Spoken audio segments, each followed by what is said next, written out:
Hi, thank you. Okay, so to follow up on Jim's program, which was amazing, my dear friend Jim, how many of us in this room are goal setters? How many of us actually set goals for ourselves and for our businesses? Great. How many of us have ever set a goal and had it not happen? Okay, good. And were they SMART goals? Specific, measurable, achievable, timely, SMART goals, right? I don't have to say the ah because I'm from Boston as well, so I don't pronounce my ahs, so realistic doesn't count. You set SMART goals, right? And you're sitting there going, oh my God, this is a SMART goal talk. No. This is a talk about there are 4 things that I don't know if you know, that I didn't know, that it actually takes to have a goal happen, okay? There are 4 things. First, you have to make a mind connection to it, is figuring out what it is that you want to have happen. You think about it, right? Then you get to make a body connection. And by a body connection to it, I mean you have to write it down. Who here writes our goals down? Who here is typing them into a computer now? Anybody? Okay, so new brain research, I just found this out, it's fascinating. Do you ever notice when you look at something that you've written down and it's in your handwriting, you recognize it?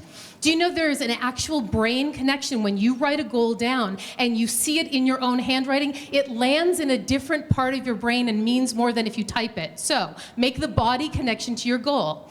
Third, you need to say it. You need to declare what your goal is. Say it to the world and tell it to the universe. So it's basically making a mind, body, spirit connection to your goal. And then finally, you need to anchor it. Anchor it in something. Anchor it in a vision board. Anchor it in a thing that you buy that actually, every time you look at it, you're reminded of it, right? Because we're so busy with other stuff. Now, I find the mind part is easy. We think about our goals, we create them. The body part, now that we get it, we're going to write them down, right?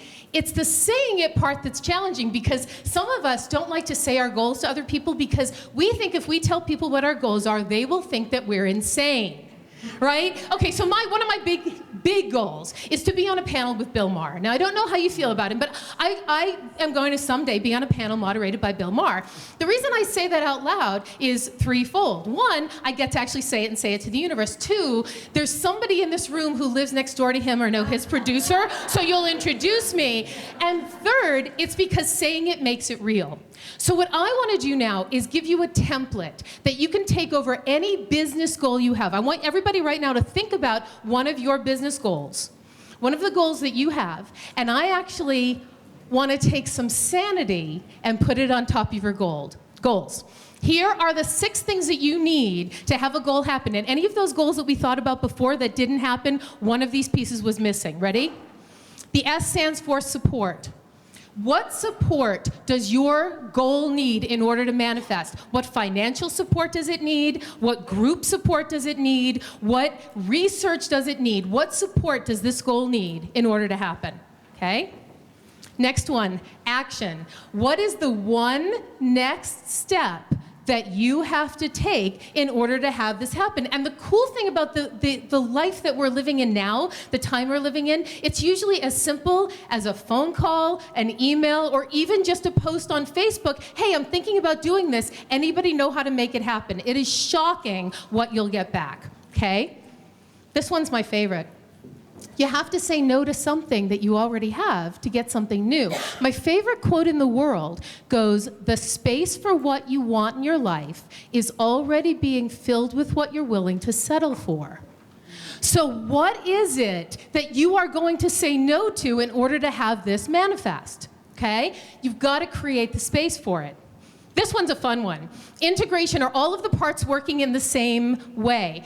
I was reading in the Denver Business Journal about 6 months ago, and there was a story about the government, and it was talking about our government and how we have a division of one of the divisions had a branch downtown and a branch in the DTC, and they realized that they had over 150 people in 2 offices, 2 separate offices, 75 people in each, doing the same job. And we were paying, us, taxpayers in Colorado, we're paying 2 organizations to do the same job because they weren't integrated. Is everybody working towards the same goal? Does everybody know what everybody else is doing?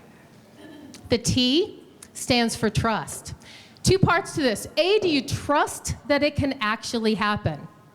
Do you believe it? If you set a goal, do you believe it can happen? I believe that someday somebody will put me on a panel with Bill Maher. By the way, it doesn't have to be on his show. It can be at a university somewhere. I'm good with wherever it happens, right? Do I trust it can happen? Sure, I trust that can happen. The other thing is, do you trust the people that you're playing with? Do you trust the people that you're working with? Do you trust that your meeting planners that work with you are out promoting the meeting in the way that you want it to be promoted? Do you trust that your speakers are going to show up on time and each do only 8 minutes? Thank you, guys. Do you trust that all of these things are going to come into place? Do you trust that the caterer is going to deliver what they said they're going to deliver? Okay? And then coming back to Jim, when you're up on that mountain, like Jim is, and you're halfway up and you're halfway to your goal, you've got to remember the big why. Why do you want it? You're going to take all of this energy finding the support for your goal and taking the action to make it happen and making the space in your world to make it happen by saying no to things and getting all of the parts working together and then making sure that everybody's trustworthy. Why do you want to do this? There's got to be a compelling why behind it. Just really quick story. So in the turn down, the downturn, economically, in 2009, I was working with a tile company. I was working with the CEO of a home improvement company. Now, you know what happened to home improvements in 2009, right? So he said to me, I'm going to actually start a faucet company. I said, great, let's talk about this. What support do you need? Okay, so you need some money in this. The action, what are you going to do? I'm going to talk to my current people and see if they need faucets as well as tiles. Fine. No, what are you going to say no to? What business are you going to say no to? Who are you going to pull off the tiling business in order to sell and to create these new faucets, right? And then do you trust that your people know how to do faucets? He's like, I didn't know how to do faucets. And the why was, why do I want it? Well, I want to make more money. Well, let's look at what you're doing now. So you want to look at what you're achieving now and maybe tweak it. We looked at his business and realized that he could actually go into commercial tiling, and we actually expand his business to 2 times what it is because he had only been focusing on the home improvement business. So what I want to suggest is take any goal that you set, put the Sanity template over it, and as soon as each of these 6 pieces are in place, that goal is going to manifest. And I thank you very much for your time. Thanks.